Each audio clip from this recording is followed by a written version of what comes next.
There's an old cliche in photography that the best camera is the one you have with you. Most cliches have some measure of truth to them, but this one just isn't some measure. It's the whole truth. The best camera really is the one you have with you.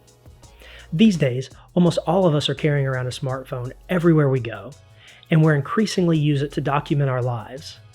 We use it to stay in touch with family and friends, to browse social media, and to keep up with what's going on in the world. When our dog does something cute, when your kid takes their first steps, or maybe when your friend does something really stupid, you want to make sure to capture the moments that are important to you.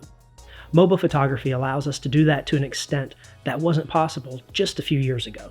At Mobile Shutterbug, we want to help you get the most out of your smartphone game. Whether you have the latest and greatest, or are hanging on to a device that barely holds a charge. Our goal is to provide you with information that will allow you to take the best possible pictures and video with the device that you have. And we want to do that from your perspective.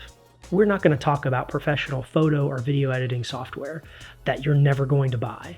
We'll stick to what everyone can easily get and easily learn to use. Real-world tips, tricks, and reviews to help you get the most out of your mobile device. This is Mobile Shutterbug.